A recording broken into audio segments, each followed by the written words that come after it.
Bawat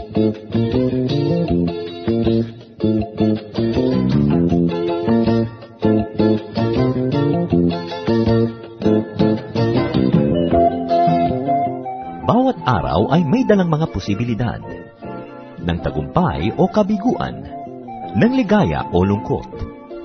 Kaya marapat lamang na tanggapin si Jesucristo bilang tagapagligtas at Panginoon. At matapos yon ay panariwain ang katapatan at paglapit sa Kanya bawat araw o day by day. Ang day by day ay naglalayong umalalay sa pang-araw-araw na pamumuhay Kristiyano. Narito po si Pastor Ed Lapis sa mensaheng pinamagatang The Mother's Powerful Prayer.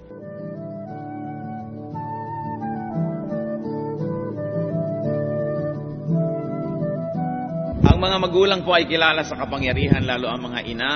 Maraming kapangyarihan ng kanilang pag-ibig. Mothers, very especially, are known for the power of their love. But they have a greater power. At yan po ang pag-uusapan natin ngayon, the power of a mother's prayer. Panginoong Diyos, nagpapasalamat kami sa iyong kabutihan, sa iyong pagkilos sa aming kalagitnaan. Mangusap po kayo, Ama. Ituro niyo po sa amin ang tamang daan. Ipakita niyo po sa amin ang iyong kaliwanagan. Kayo ang maging tunay na tagapagsalita ngayon. Inilalapit namin sa iyong aming mga sarili. Pakalinisin niyo po kami upang tumanggap kami ng inyong dalisay na mensahe. Give us eyes that see and ears that hear. May you sit, O Father, on your throne of power and dispense blessings to your people.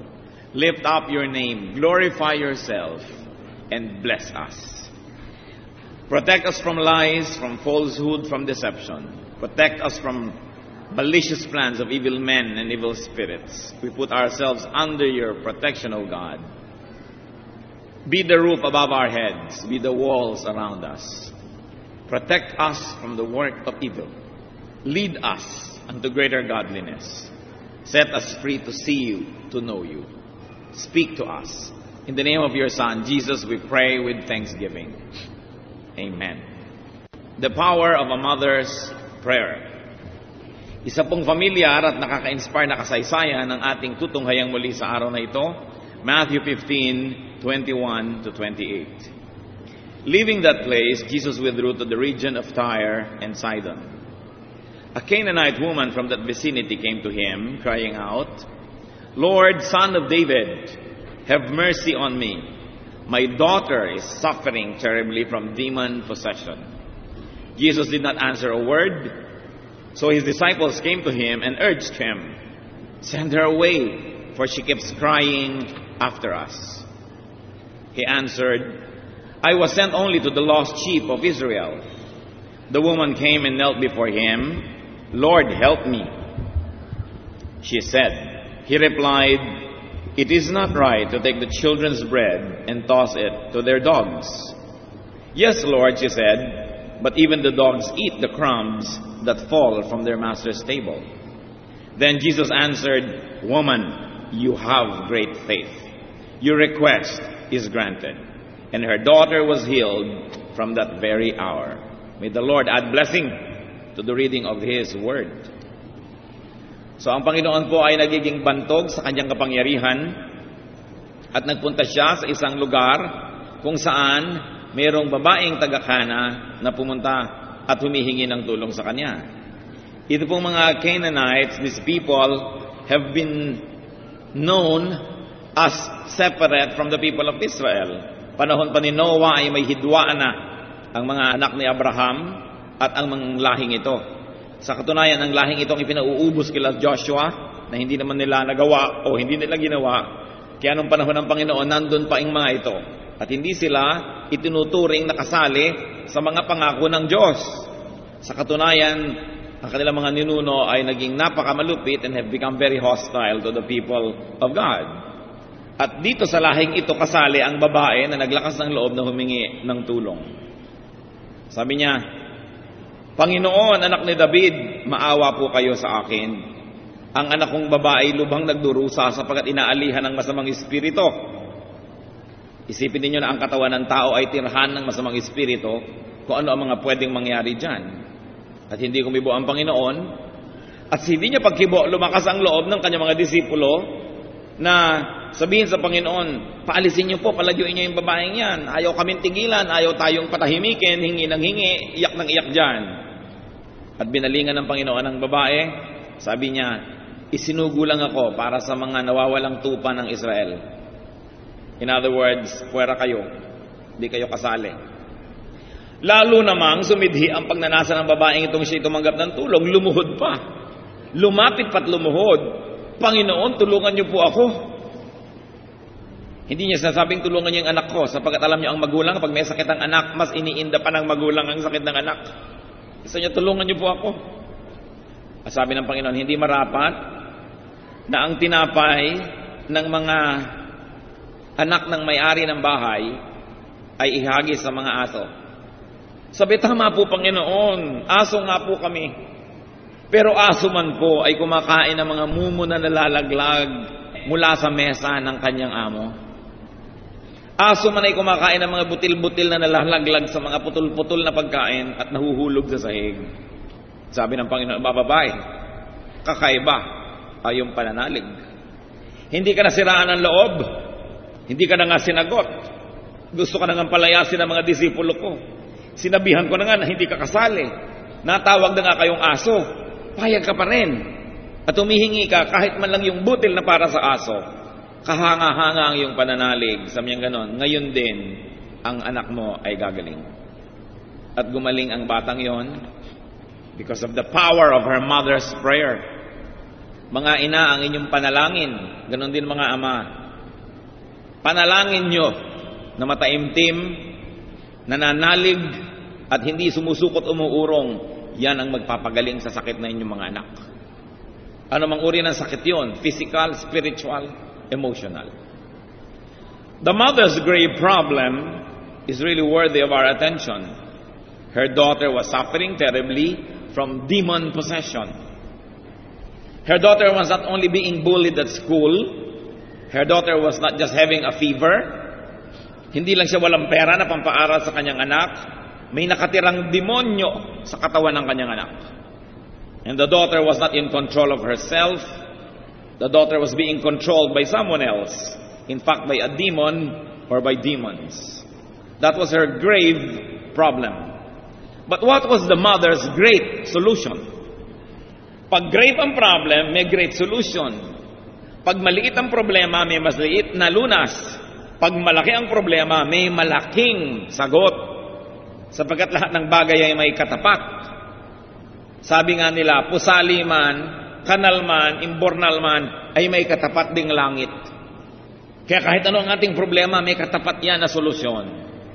And the mother's choice of solution was the Lord Jesus. Ang Panginoong Jesus, wala nang iba ang solusyon sa kanyang malaking problema. Tama. Dahil sabi sa John 1:4, in Him was life, and that life was the light of men. In reference to the Lord Jesus Christ. Sa Kanya ang buhay at ang buhay na yan ang liwanag ng sangkatauhan. Colossians 1:17, He is before all things, and in Him all things hold together. The Lord is above, before, superior to anything. At sa Kanya lamang nagkakaisa-isa ang lahat. Hawak niya sa Kanyang kamay ang pagkakabuklod-buklod ng lahat. The organization even of the heavenly bodies, the power of nature, hawak ng Diyos sa Kanyang kamay. Siya ang may kontrol ng lahat ng kapangyarihan. At sa Acts 3:15 sabi, He is the author of life. And if it is the life of this girl that was being destroyed and affected, then you need the author of life to rewrite this life. Buhay ang nasisira, buhay ang sinasalakay, kaya kailangan nating magtaguyod doon ay yung may akda ng buhay, yung gumawa at lumikha ng buhay, at maaaring mag-repair, mag-ayos muli ng buhay. At kaya ba yun ng Panginoon? Sabi sa 1 John 4:4, Greater is He that is in you than he that is in the world. Kung ang Panginoon ay nasa iyong puso, yang nasa puso may mas makapangyarihan kaysa doon sa nasa labas at nandyan sa buong kapaligiran, nasa sandaigdigan, referring to the power of the devil. At napakalinaw po sa Philippians 2:9, in the name of Jesus, every knee will bow, in heaven, on earth, and under the earth. Sa pangalan ng Panginoong Jesus, ang lahat ay yuyuko. Lahat ay magsasabi na siya ay Diyos. Yun ang solusyon na nakita ng babaeng namomroblema. Bagamat hindi siya Israelite, bagamat siya ay nasa labas ng lahi na sinasabing mga angka ni Abraham, pero siya ay nanalig sa Panginoong Jesus. What was the mother's very good approach worthy of our attention? Alam niyo po, kahit anong kailangan niyo sa isang tao, kung tama lang ang paglapit ninyo, hindi malayo na matanggap ninyo ang inyong hinihiling. Pero kahit mga kumisan, sa'yo na talaga, karapatan mo na, pero ang pangit-pangit ng dating mo, hindi maganda ang lapit mo, hindi pa na ibibigay sa'yo. The approach is sometimes more important than the request itself. So, how did the woman approach the Lord? She was crying out.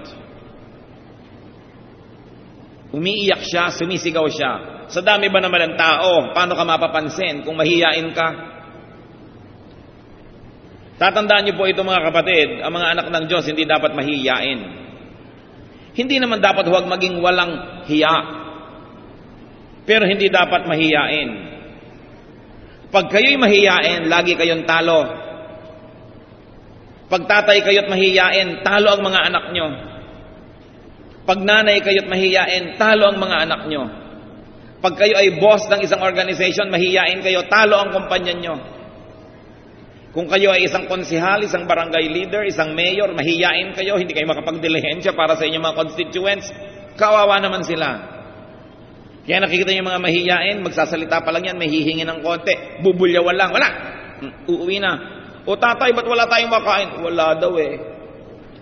Tatandaan nyo yan, meron kayong tungkulin na hindi maging mahiyain, sapagkat pag mahiyain kayo, wala kayong maiuuwi na pagkain. Wala kayong maiuuwing blessing. Hihingi ka ng, halimbawa ay pribilehiyo o kaya ay kung ano man, pero nahihiya ka, wala kang iuwi sa iyong pamilya. Hindi dapat nakikita sa mga anak ng Diyos yung pagiging mahiyain. Pero meron tayong hiya.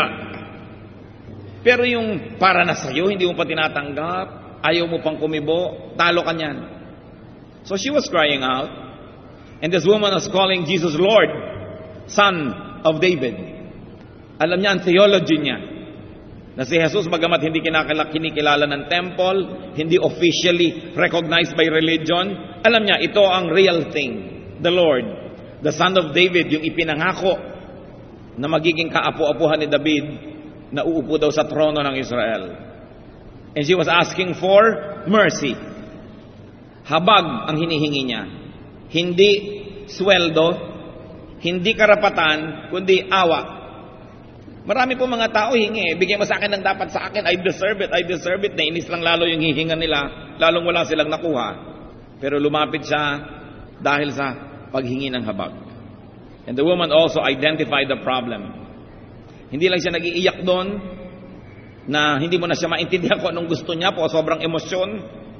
She was identifying the problem, and the problem was demon possession.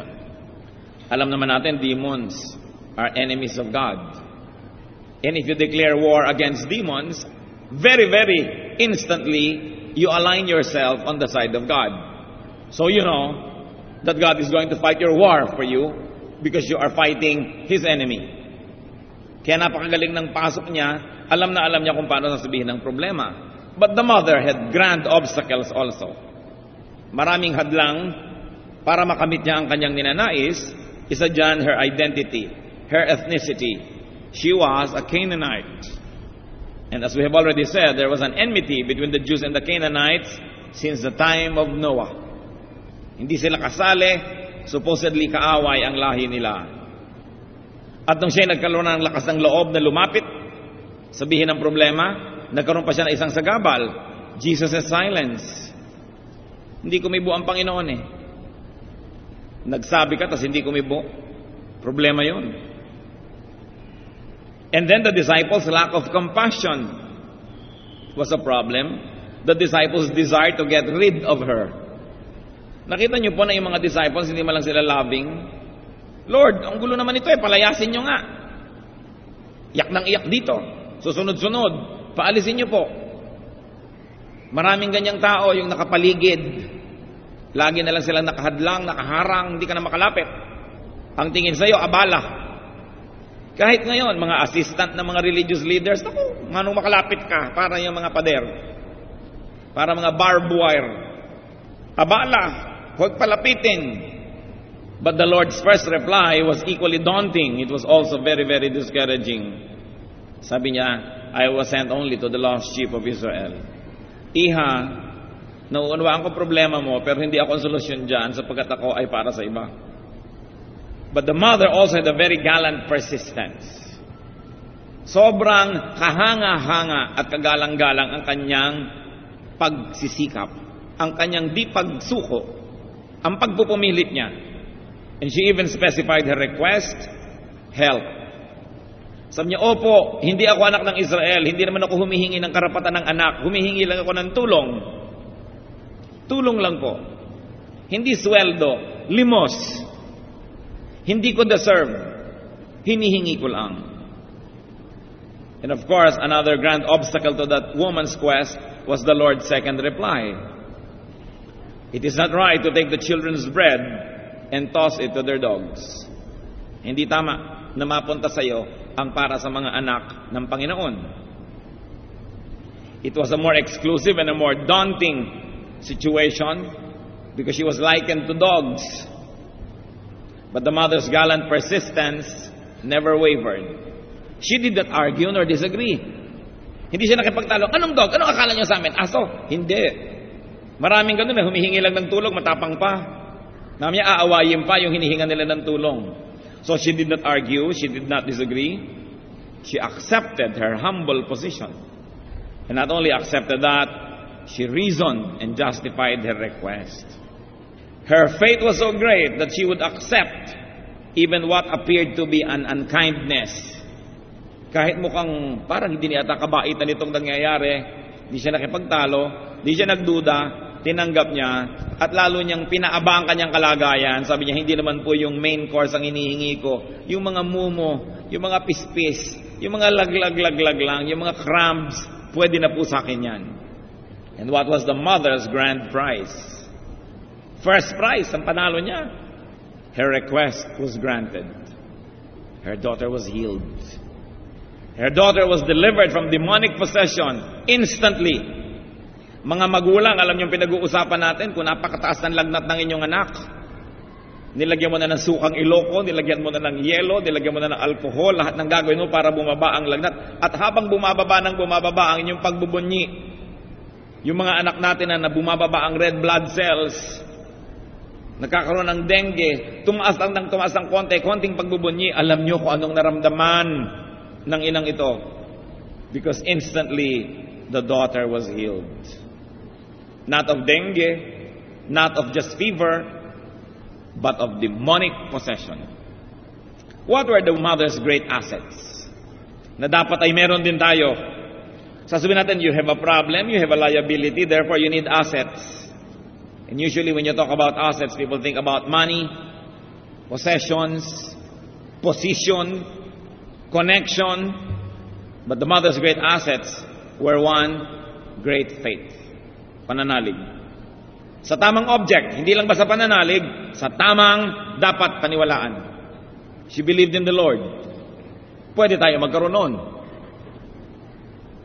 Her humility, lalong pwede tayo magkaroon. Hindi mo kailangang bilhin sa tindahan yan. Humility.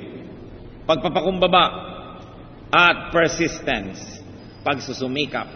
Di pagsuko. Ipaggiitan, ipagpilitan ang iyong kailangan nang hindi ka sumusuko at hindi ka naman nakakainis sa iyong style. Because of that, she was able to bring healing to her child. She accomplished her holy mission. She was victorious. Victory is in humility. Victory is in believing. Victory is in persistence.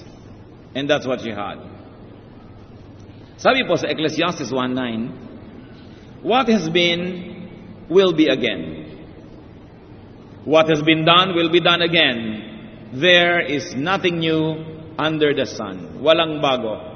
So, buhay pa ang babaeng ito. Tayo ang nanay na ito.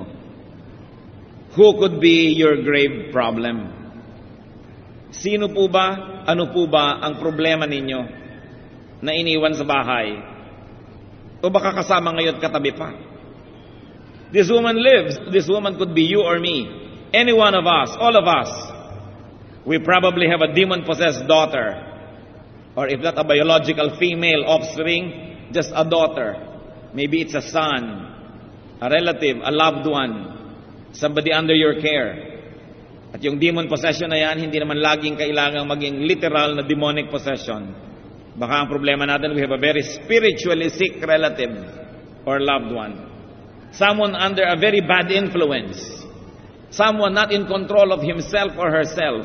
In fact, being controlled by other things. Maybe by drugs, by substances, by habits, by emotion. Walang control sa sarili dahil iba ang kumokontrol.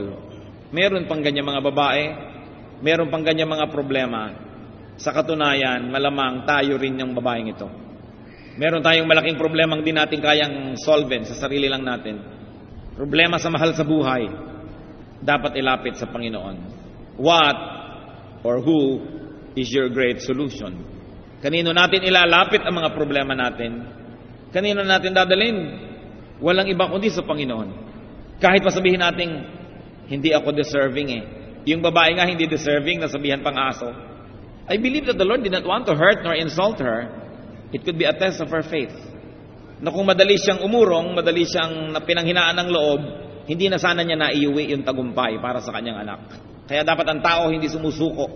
Sabi nga nila, ang umaayaw ay di nagwawagi. Pagka ikaw'y quitter, hindi ka mananalo kahit kailan.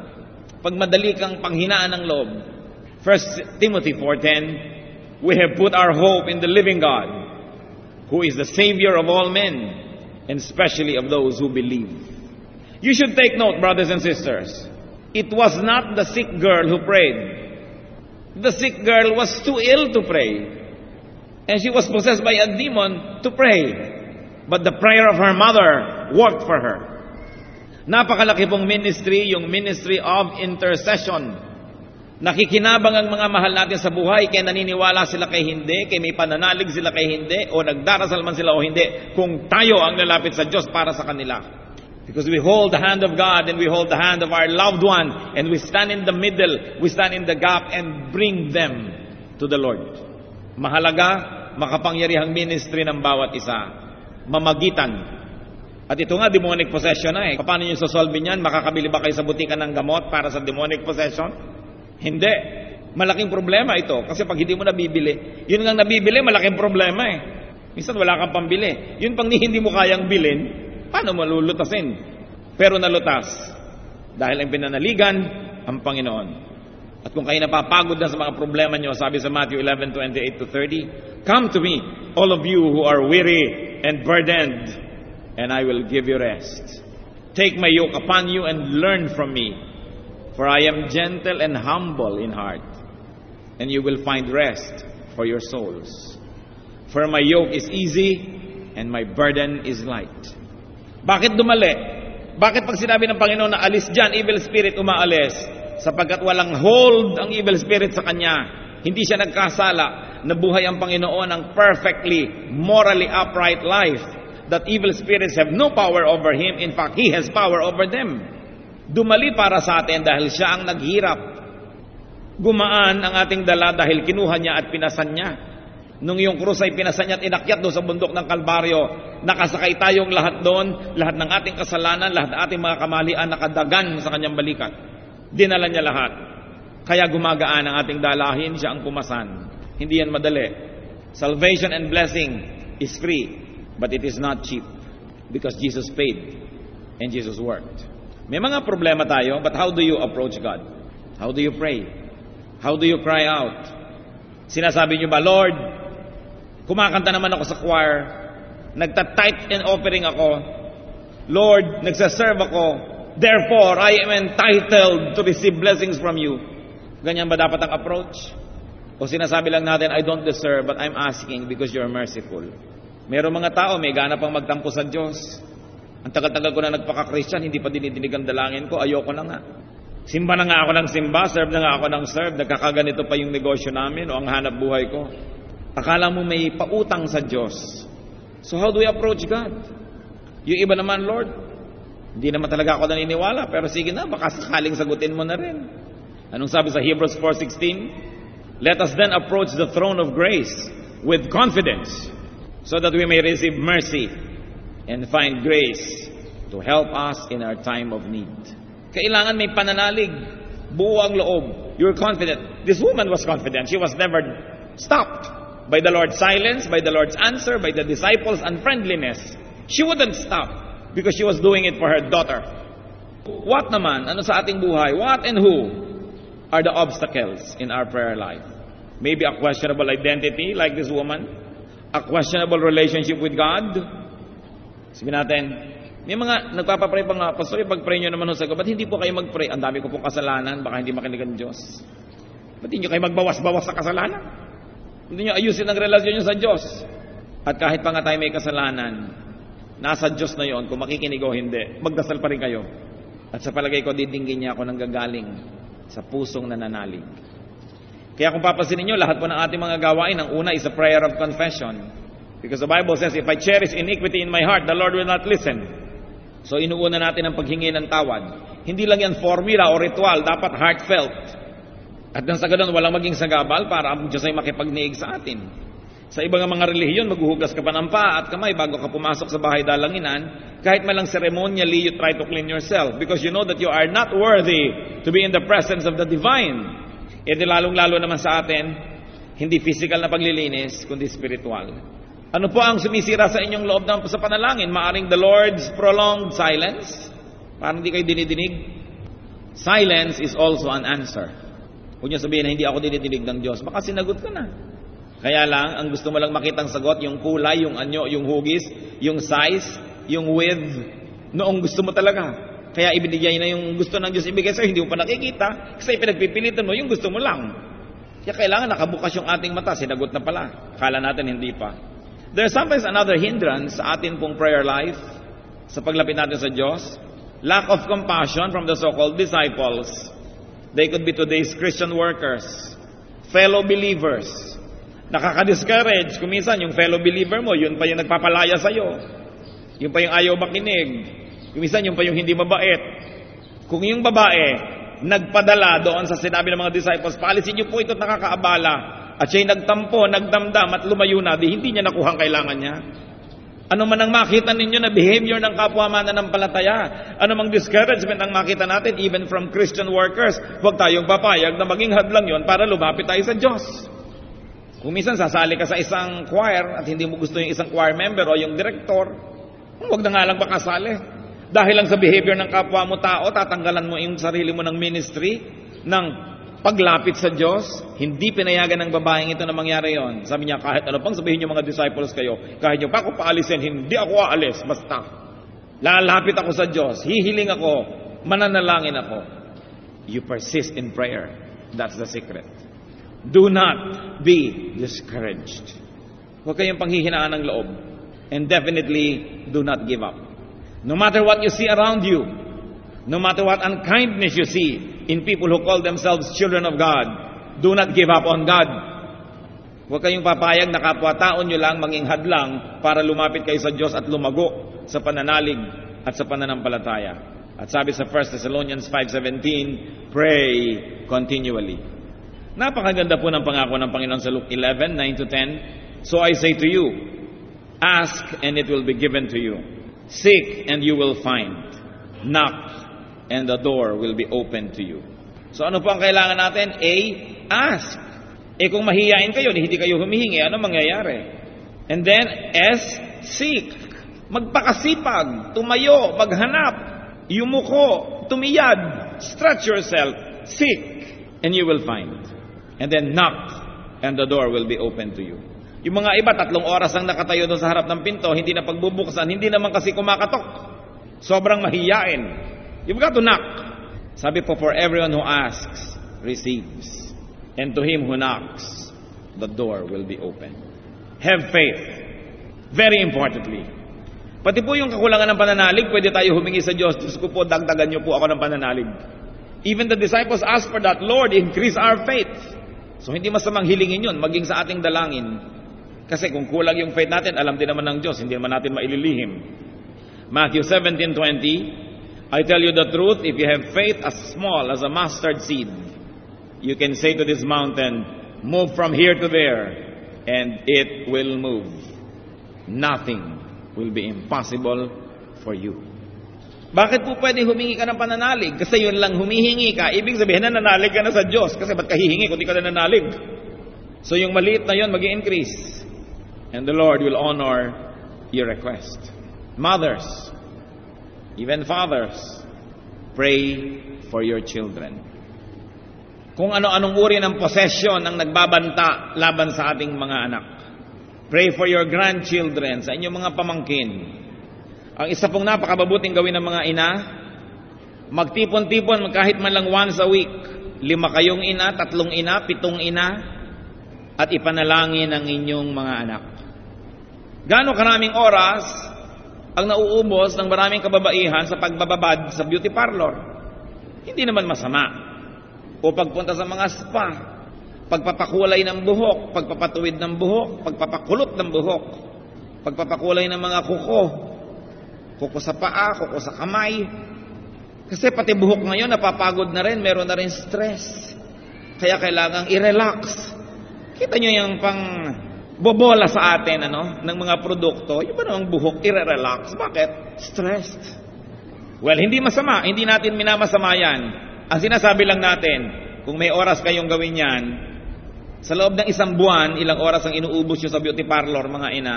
Ganun ba naman karami rin ang oras na inuubos nyo para magtipon-tipon ipanalangin na inyong mga anak? At kung konting-konti ang oras sa pananalangin, magtataka pa kayo na nagkakaganito ang ating mga anak. Kaya maganda mag-ubos din ng oras dyan. Pati mga tatay, akala nyo puwera kayo. Yung mga inuubos din sa golf, inuubos sa barberia, inuubos sa kung ano-ano mga hobbies. Hindi rin yan masama, lalo't nakaka-relax sa inyo at nare-refresh ang ating katawan, isip. Pero dapat ang mga tatay din nag-grupo-grupo. Napakaganda na magtingnan nung ginagawa ng mga tatay na ito, ipapanalangin nila ang kanilang mga anak. Ang panalangin ng mga magulang ay parang bakod na nagbibigay ng proteksyon sa kanilang mga anak. Parang bubong na ipinoprotect sila mula sa mga bagyo na nanggagaling sa taas. Napakahalaga na gawin yan. And parents, and I don't mean biological parents, pray for your children. I don't mean biological children. Kung kayo ay manager, may mga tauhan kayo. Kayo employer, may mga employee kayo. Pinuno kayo, meron kayong pinangungunahan. Pray for them. Kayo ang inaasahan na lalapit sa paanan ng Diyos at ilalapit ang mga pangangailangan at kalagayan ng inyong pinangungunahan. Because you know naman, ang ating Panginoon, respects the chain of command. Sa inyo padadaanin ng mga pagpapala tungo sa inyong mga nasasakupan.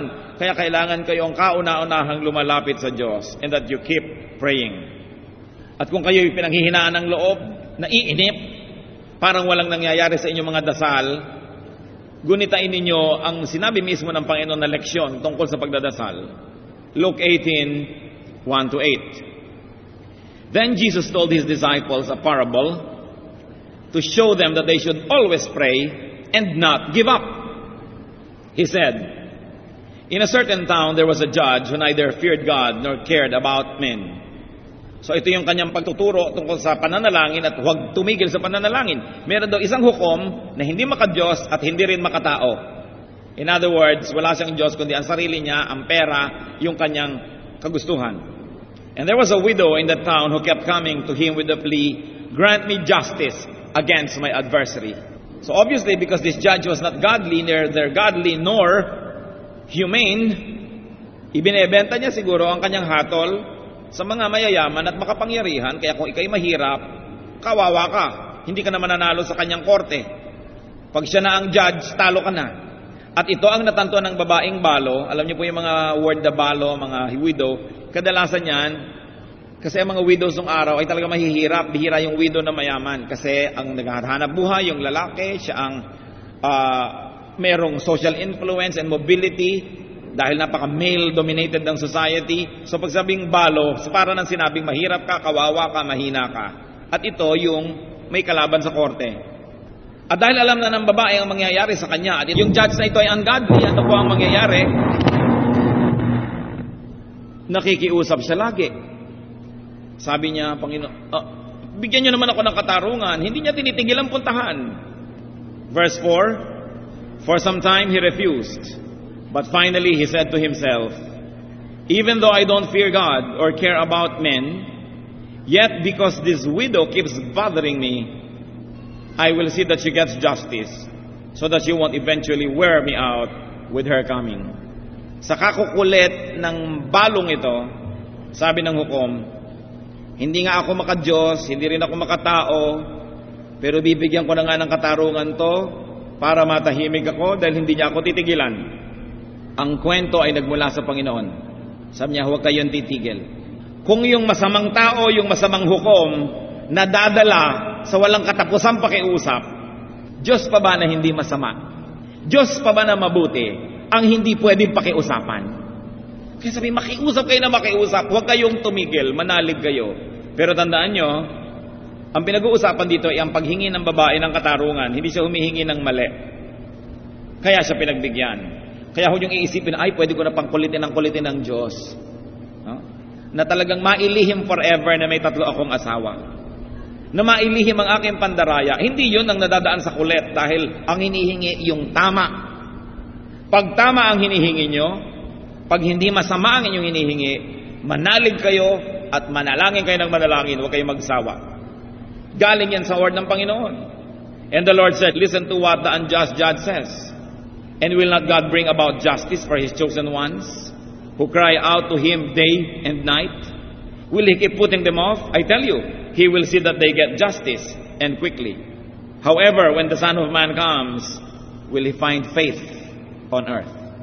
So it goes back to our hearts. Ang Diyos mapagbigay, sabi niya, lalo't sa mabuti. Pero, meron ba kayong pananalig? May matatagpuan bang pananampalataya ang Panginoon pag tiningnan kayo? So pray for your demon-possessed daughter, because it is not right that your daughter be demon-possessed. Idalangin niyo ang sino mang anak ninyo o nasa inyong kalinga na maaligtas sa drugs, makalaya sa mga masasamang bisyo, sa mga masasamang ugali, makalaya sa isang masamang pamamaraan ng pamumuhay, makalaya sa isang relasyon na hindi mabuti, gumaling mula sa isang sakit na hindi ka nais-nais.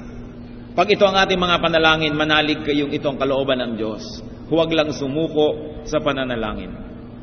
It is not right that anybody be possessed by evil. It is not right that anybody be under the influence of drugs or alcohol. It is not right that anybody will live an immoral life.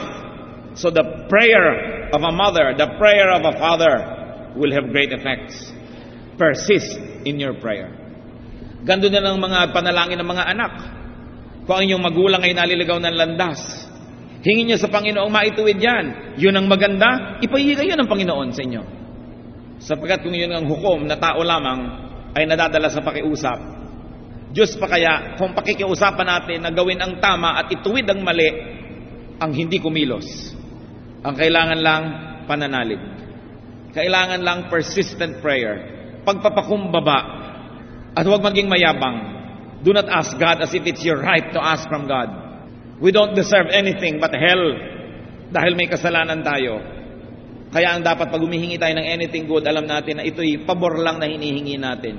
Hindi ko nakakapaglingkod na kayo ng konti, nakakapagbigay ng konti, may karapatan na tayong mamilit sa Diyos. Sapagkat ano man ang ibinibigay natin, dahil nabigyan na tayo ng una pa, kaya may naibibigay tayo. So, nagsusukli-sukli lang tayo sa Diyos, hindi tayo nakakapagbigay kahit kailan. Because everything we have comes from Him anyway. Ano po ang inyong suliranin? Who is your demon-possessed daughter? Aming Diyos, lumalapit kami. Lumalapit kami, nagpapakumbaba. Wala kaming karapatang humingi. Wala po kaming patago sa inyo. Pero ayon na rin sa iyong salita at pangako, dumidinig kayo. Kung paano nyo dininig, Panginoong Jesus, ang babaeng ito na humihingi ng tulong, wala man siyang karapatan, dinggin nyo po kami. Unang-una humihingi kami na paglinawin yung isip namin. Malaman namin kung anong dapat idalangin at anong hindi. kung ano yung nasa kalooban nyo na ipagpilitan namin ipanalangin at kung ano naman talaga yung labag sa kalooban yung hindi na namin dapat pagsubukan. Turuan nyo po kami what to pray for, teach us what to pray for, and teach us how to pray. Sa sandaling ito, ipanalangin nyo po sino man yung maituturing nyo na demon-possessed daughter na yan. Daughter or son or anybody. Ano mang anyo of possession or problem. Be an intercessor. And ask God to always empower you to intercede. And always remember that it is your privilege and duty to intercede for others. Kahit hindi pa sila nananalig, kahit hindi pa sila ang lumalapit sa Diyos, pwede nating ilapit. And on the strength of our faith and prayer, they will become beneficiaries. Sige po, ilapit nyo sa Panginoon ang mga beneficiaries ng inyong panalangin. Because the Lord is the same yesterday, today, and tomorrow. God hears, and God can heal.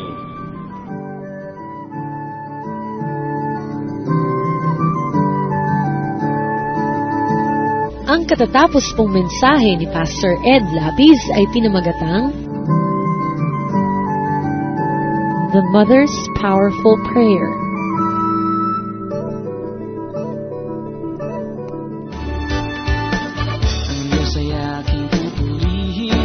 Isang paanyaya sa mga taga Novaliches, Quezon City. Ang Day by Day Quezon City ay magkakaroon na po ng Sunday Evening Worship simula June 6. Ang Sunday Evening Worship ay gaganapin sa EFB Geos Truck Building, Quirino Highway, Bagbag, Novaliches, Quezon City, sa ganap na alas 6 hanggang alas 7:30 ng gabi. Para sa detalye, tumawag sa telepono bilang 832-1120 o 0922-853-1966. Gumawa siya ng awit, bakit hindi mo awitin?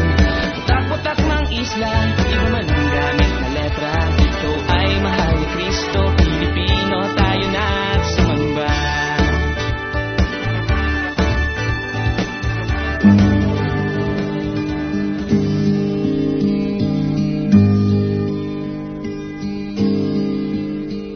Ang Diyos Kanyang nakikita lahat ng aking gawa. Ang Diyos sa akin nag-iingat. Ako ay lagi nang ligtas. Alam niya kung ako'y nasaan bawat araw. Alam niya ang aking iniisip, sasabihin. At kahit kung minsan siya'y nalilimutan, kailanman di niya iniwan.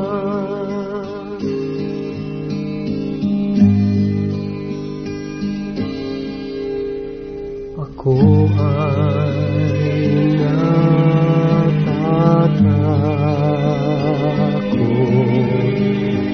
mundo ay kay gulo. Ngunit alay ng Diyos sa aking buhay, ganap kapayapaan.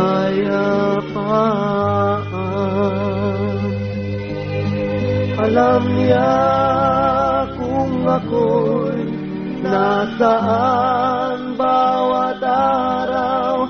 Alam niya ang aking iniisip, sasabihin. At kahit kung minsan siya'y nalimutan, hindi niya ako iniwan. Kailanman di niya iniwan.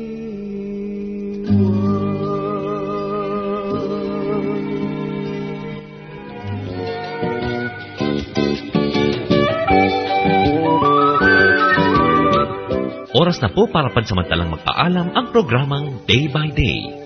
Tayo po'y magsama-sama mula Lunes hanggang Biyernes. Magandang gabi po at mabuhay ang Panginoong Hesus.